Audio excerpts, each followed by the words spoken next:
From Vermont Public and the NPR network, this is Brave Little State. I'm Josh Crane. And today, we're going back to a time I've long tried to forget about. High school. High school. High school. High school. High school. You remember the freaks and geeks, the theater kids, the normies, the rebels and the loners, the jocks. I was your classic high school wallflower. Pretty shy, kept to myself. This episode is about the social groups at one Vermont school, Middlebury Union High School, MUHS for short, which pulls in students from all over Addison County. And it's about how family backgrounds, family expectations, and the messy concept of class can all shape students' experiences there. This all started with one of those students, our winning question asker, Ari Graham-Gurland, who graduated from MUHS in 2023. I'm 19 years old. I'm a second year at Dartmouth College. We met at a Brave Little State event last year in Middlebury, and she says in high school, she ended up spending a lot of time with classmates from similar backgrounds. One of the things I'd always noticed is that there was this huge divide in social grouping and connection between students from different socioeconomic backgrounds.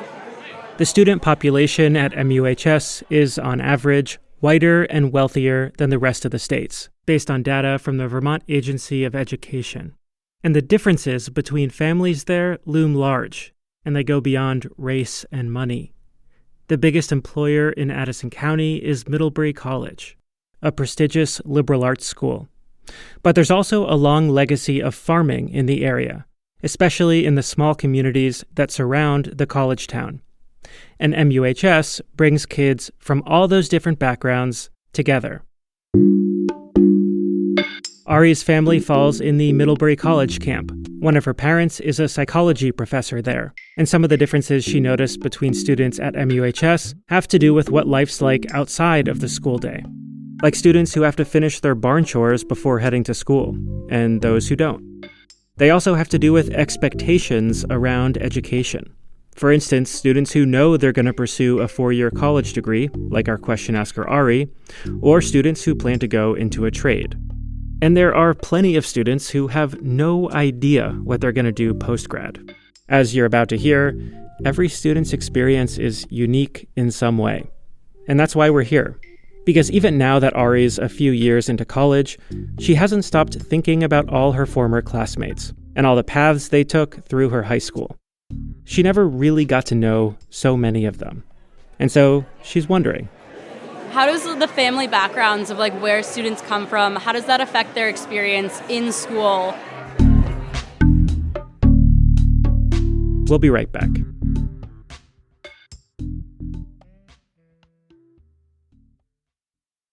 Support for Brave Little State comes from Vermont Fish and Wildlife Department, improving habitat in rivers and streams to help aquatic species like native brook trout, thanks to public support through the Vermont Habitat Stamp. VTFishandWildlife.com.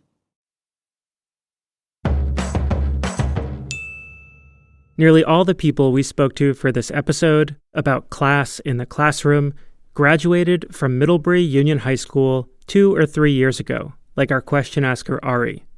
That's not because the class divide Ari observed is new. It's been apparent for a long time. My wife went to MUHS more than a decade before Ari did, and it's something she's talked about too. But we wanted to talk to people for whom high school isn't too far in the rearview mirror, who are still, in a sense, transitioning out of high school and into their new lives. People who come from all sorts of backgrounds. And speaking of backgrounds, I should say that I attended Middlebury College, the 4-year liberal arts school that's one of the major employers in town. And so did Brave Little State reporter Sabine Pooks. Hi, yes, that is true, but I'll say I'm not sure about you, Josh. I didn't really know much about the high school when I was in college. Yeah, I didn't know either. We'll get into this later in the episode, but it really is a choose-your-own-adventure of a place.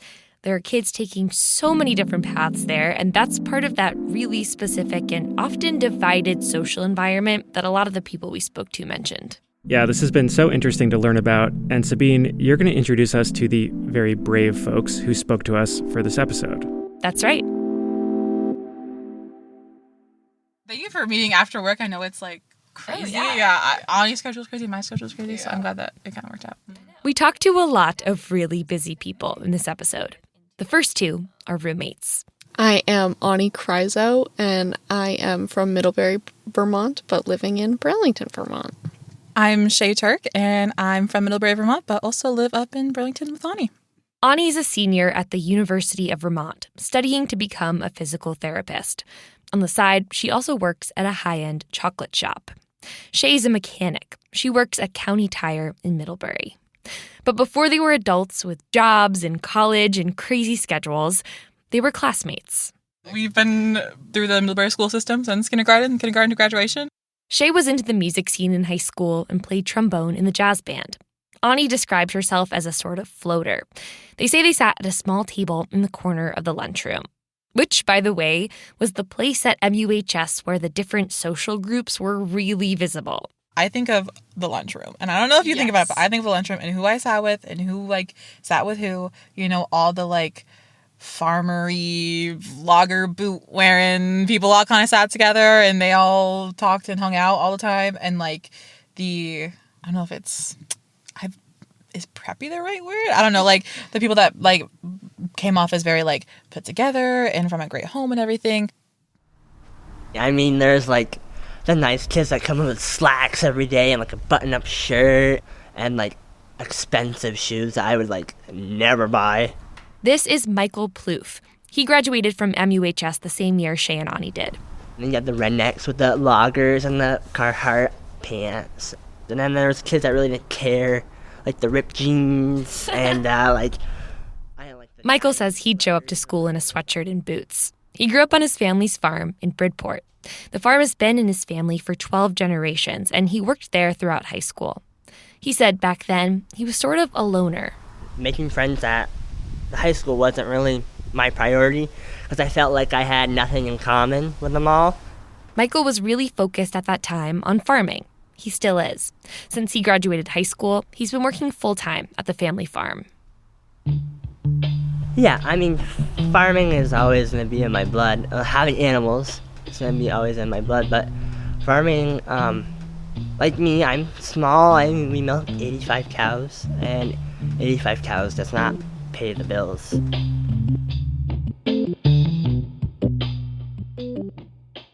A year behind Shay, Ani, and Michael at MUHS were Nargis and Amanda. My name's Nargis Anzali. I graduated from Middlebury Union High School in 2023, and right now I'm a student at Princeton University. My name is Amanda Gomez. I also graduated from Middlebury Union High School in 2023, and I'm now a student at Northeastern University. Nargis and Amanda are both currently in the throes of their fall semesters. They probably took the most similar paths to Ari, our question asker. After high school, they left Vermont and are studying at prestigious four-year universities. But their experiences in high school were different from Ari's in some key ways. How did you two become friends? That's a golden question. Yeah. I don't actually remember becoming friends with Amanda. I think when you're the only two visibly brown or immigrant, or one of the only two kids in your grade, a lot of the time you end up just kind of being thrown together. Amanda's parents emigrated from Brazil. Nargis's family came to the U.S. from Iran when she was a little kid. I feel like we always just had this mutual knowledge of I see you, you see me, and kind of saw each other in a way that maybe other people couldn't.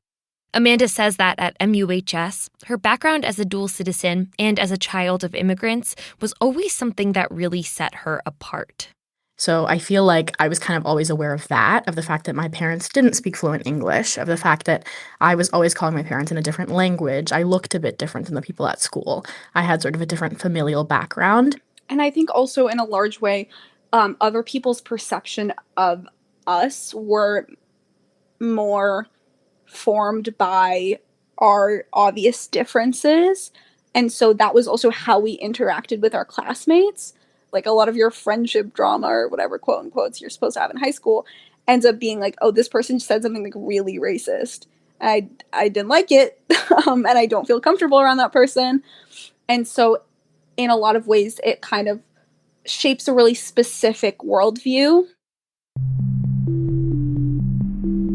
Amanda says her family emphasized going to college. That was her path. I think it's because my parents didn't have that opportunity themselves. So I'm the first generation in my family to go to school. And I think that was why higher education was so emphasized in my household. Nargis, too, always assumed college was in the cards. I mean, my father is a professor. My mom also has a PhD. And so they're both like very, really highly educated people. And I think especially in college towns like Middlebury, that means a certain kind of thing when it comes to like expectations about your higher education. We didn't really have a set plan. So I guess my mom and dad told every one of us kids to find a path that we like. Michael Plouffe, who grew up farming in Bridport, he says his parents didn't put pressure on him to go to college. But he was expected to work. And before every school day, while many of his classmates were still fast asleep, Michael was doing farm chores. I would get up around 5:30, head out to the barn for 5:45. He'd feed the calves in the morning. And then I would run inside, I would get in the shower, brush my teeth, and then get on the bus, and then go sit at school. 7 hours of school. Then bus ride home, quick snack, and back to the barn. And then shower, ate, brushed my teeth, and went to bed. Whoa, that's a busy day. Yeah, I tried to do all my homework at school and study hall because there was just no time to do it at home.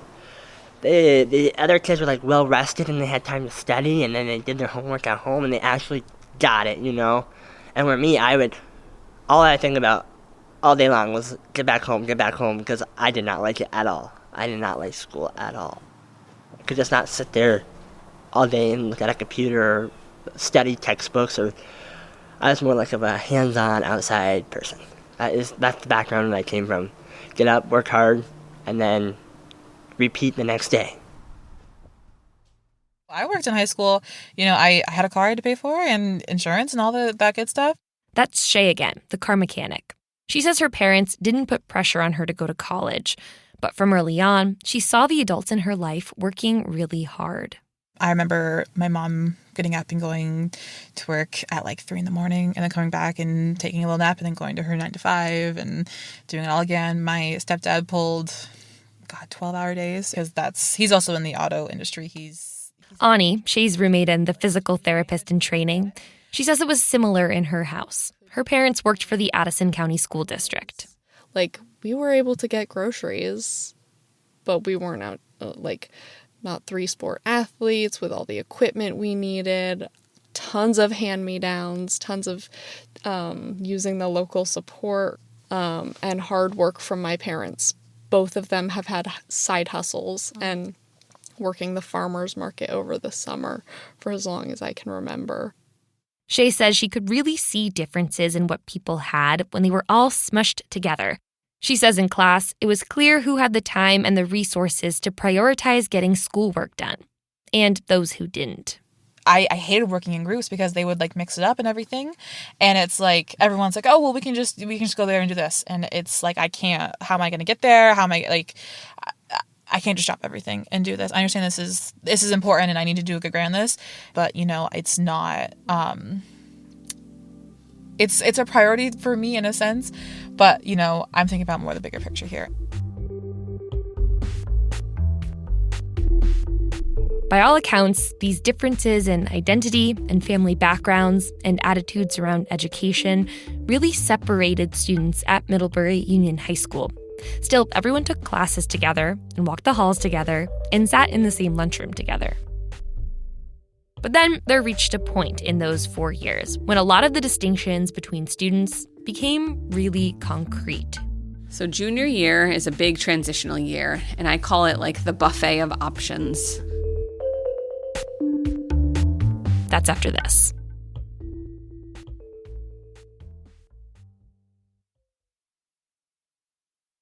Welcome back to Brave Little State. We've been talking to recent graduates of Middlebury Union High School about how class showed up in their experiences there, in the lunchroom, in the classroom, and after school. And we'll keep hearing from those alumni in a second. But first, we'll turn to a group of people we haven't heard from yet, but who know the school very, very well. I am in my 21st year here at the high school. And this is my 29th year. Teachers. My name is Tara Martin, and I teach individuals and societies. My name is Al Calzini, and I am also in the Individuals and Societies department, which is also known as History or Social Studies.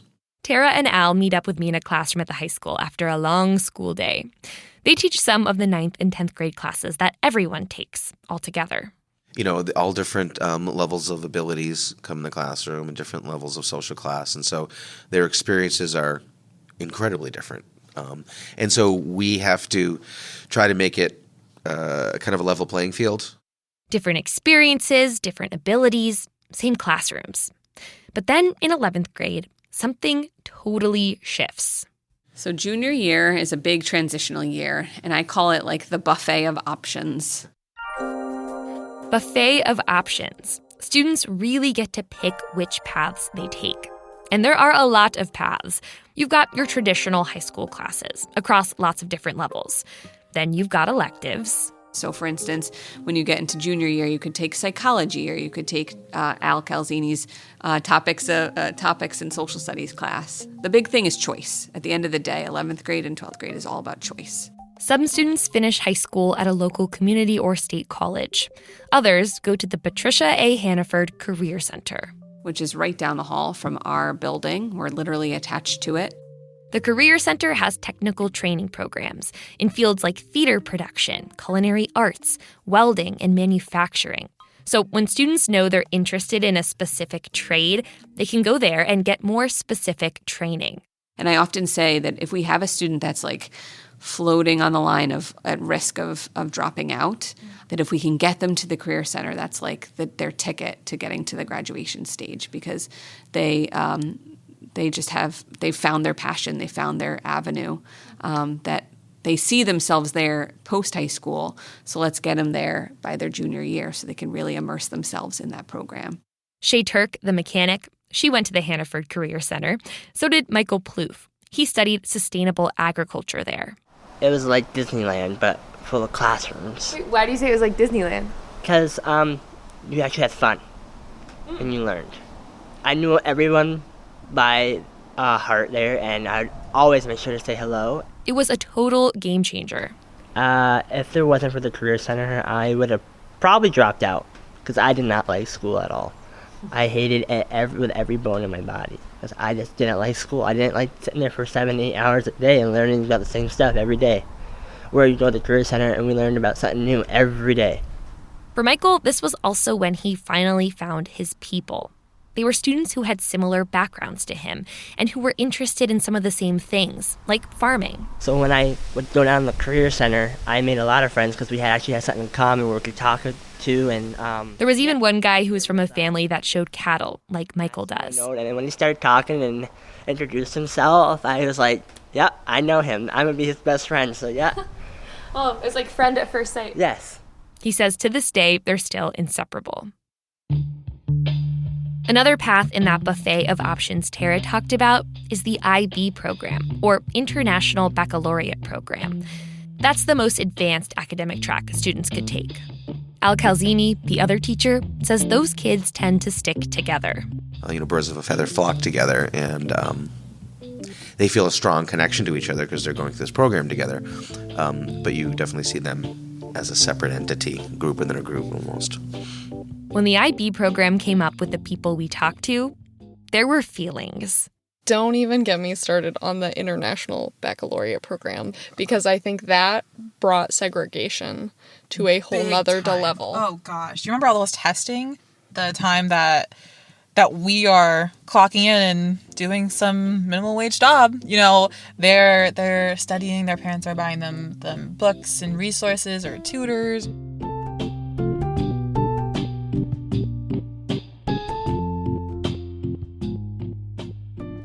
I think my perspective was so limited by being in the IB program because I didn't get to interact with a whole group of my graduating class. Amanda Gomez and Nargis Anzali, the alumni who are now at Northeastern and Princeton, they were in the IB program in high school. It's another reason they became friends. I would say we first had like classes together consistently and we're seeing each other every single day during the IB program because it was quite an intimate program. It was relatively new when we were going through it as well. They basically spent all their time with the same 15 or so students, and they were all headed to a similar place.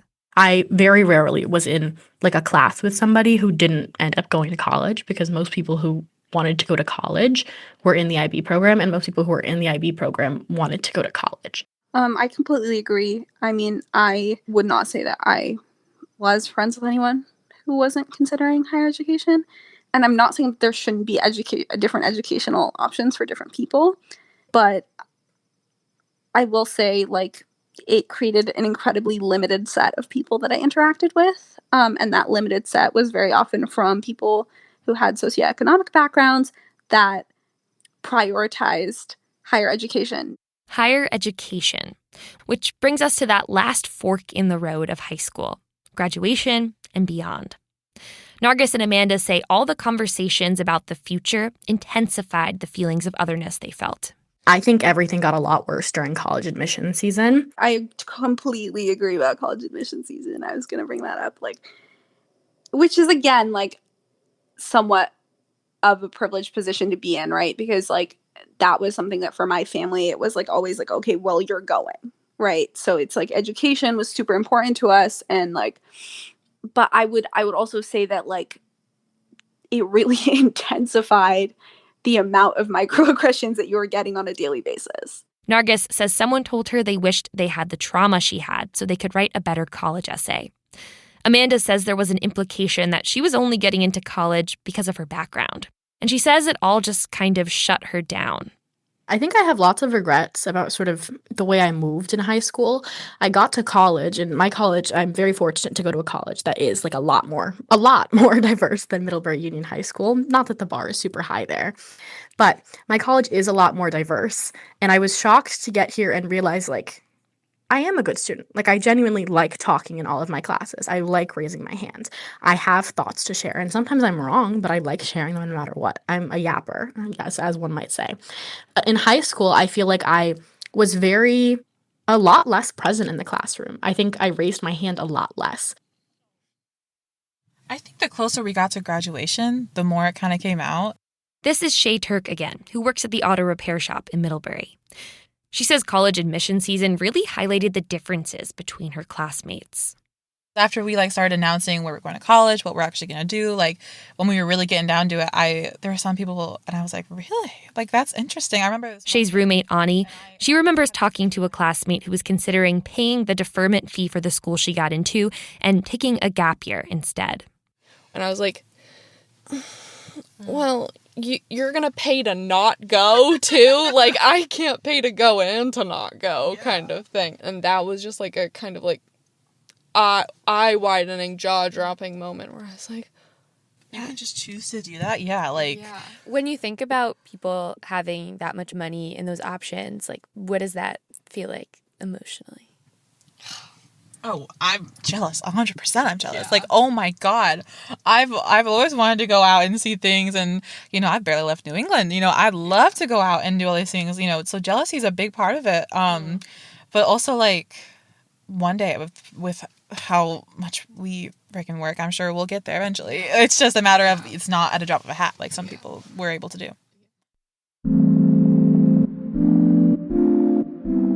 All these alumni we talked to, they're now a few years removed from high school. And perhaps relatably, they're all pretty stoked to not be in high school anymore. Shay's on the other side of vocational school and recently took a new position at County Tire, where she's been working. Ani's in her second to last semester at UVM with plans to go to grad school. And Nargis and Amanda are in their sophomore and junior years at school in New Jersey and Massachusetts. And Michael, the guy who hated school, he actually opted for more, a 2-year program in forestry at the Technical State School in Randolph. Michael wrapped that up last year and is now trying to figure out what's next. Even though he still lives in Bridport, he doesn't see so many classmates anymore. I mean, I'll run into one once in a while and I'll say hi. The reunions might bring people together, but we haven't had a reunion yet. Are you going to go to your reunion? I'm debating on it. I don't know yet. What Michael said about not really seeing his classmates around, it reminded me of something teacher Tara Martin brought up. Tara used to teach a class at MUHS about class, and she says they started the unit looking through the lens of high school. And we used to watch this PBS documentary that does a spotlight on social class. And they focus on high school. And one thing that the documentarian said during that has always stood out to me whenever I talk about socioeconomics or social class is that high school, especially public high school, is really the last time in a person's life that they have the ability and the space to be connecting with people from all different walks of life. And then beyond high school, you become, much more self-selective from, whether you go on to college or not, or whether you go into a trade or not. And really your kind of morals, your values, and your socioeconomics kind of self-select further and further. And that has always struck me as I walk the halls of MUHS. This idea of we start out very heterogeneous, and as we go through our high school years and then beyond, how much more self-selective we've gotten. I asked Ani and Shay, the roommates in Burlington, about this. Is that what high school felt like? People who, did have very similar experiences bonded with those with similar experiences and had a much harder time bonding with those that didn't. And I wish there was some better ways in high school to make people connect. I think it's also part of I think it'd be great if that could happen. I really do. But, the way I see it, and maybe it's too harsh, I don't know. It's like prepping you for, you're going to be spat out at the end of this, and it's going to be real life. And, in real life, we're not going to sit around in the sharing circle, kind of thing and stuff. And not that they're bad people. I mean, I've worked in several different jobs, different places, different garages, and everyone's different. But, you go to the places you want to be in and where you fit in, So I think that's also kind of a mirror maybe, or a prep for real life or anything like that.